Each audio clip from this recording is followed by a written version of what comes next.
सन 2024-25 का बजट जो श्रद्धेय नरेंद्र भाई मोदी जी के मार्गदर्शन में बहन निर्मला सीतारमण द्वारा प्रस्तुत किया गया, वो देश के 140 करोड़ देशवासियों के विकास का बजट है। वो किसान का, बागवान का बजट है। उसके उत्पादों का उचित मूल्य मिले, इस दिशा में महती कदम इस बजट के अंदर उठाए गए हैं।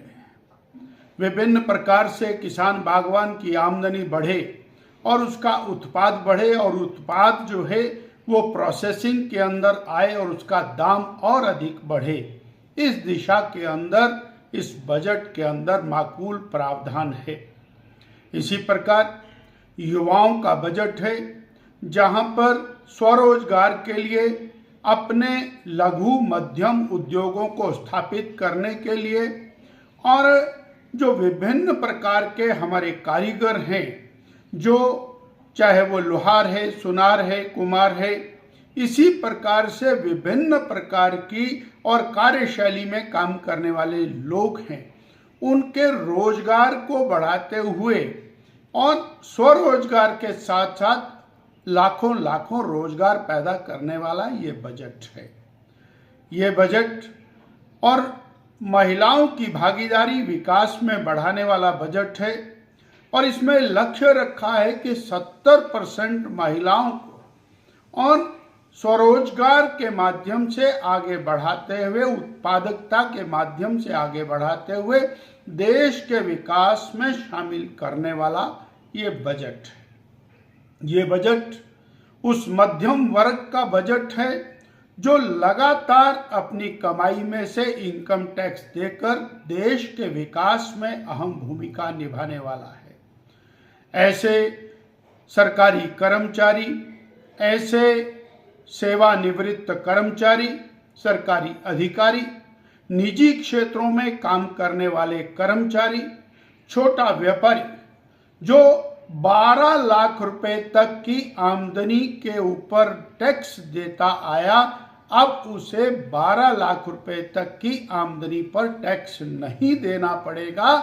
ये देश के इतिहास के अंदर एक अत्यंत महत्वपूर्ण कदम है। हिमाचल प्रदेश सर्वाधिक लाभान्वित होने वाला राज्य है, जहां कर्मचारियों की संख्या सर्वाधिक है, छोटे व्यापारियों की संख्या सर्वाधिक है, सेवानिवृत्त अधिकारियों और कर्मचारियों की संख्या सर्वाधिक है। ऐसे में और कर्मचारी को 12,75,000 रुपए तक जीरो टैक्स और व्यापारी को, कर्मचारी और शेष लोगों को 12 लाख रुपए तक का जीरो टैक्स, ये एक बहुत बड़ी राहत है।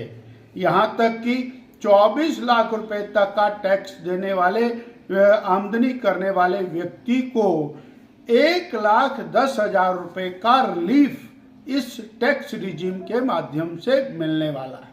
इसका एक और लाभ होने वाला है।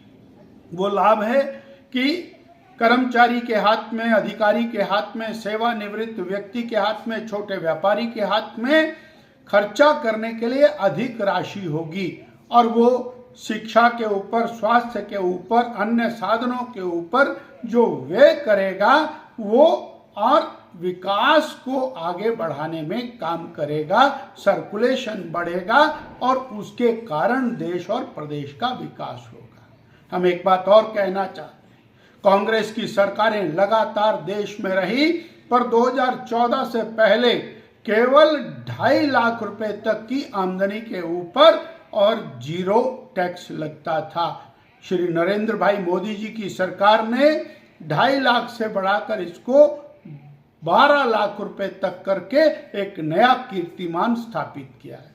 हम ये कहेंगे कि ये बजट किसान का, बागवान का बजट है। ये बजट गरीब का बजट है। उस गरीब जिसकी मुफ्त अनाज की योजना को आगे 5 साल के लिए और बढ़ाया गया, जो आयुष्मान कार्ड है उसका दायरा बढ़ा के 70 साल से ऊपर प्रत्येक व्यक्ति के लिए इसको किया गया, जो पक्के मकान बनाने का काम चला है उसको और तेजी गति से करने के लिए बजट का प्रावधान किया गया। हर घर नल 80% तक पहुंचाने के बाद अगले 20% पूरा करने का लक्ष्य इसके अंदर रखा गया। नल से स्वच्छ जल, स्वास्थ्य की चिंता, गरीब को सस्ता राशन, पक्का मकान और इस प्रकार की अनेक सुविधाएं और शिक्षा में क्वालिटी सुधार करने वाला बजट।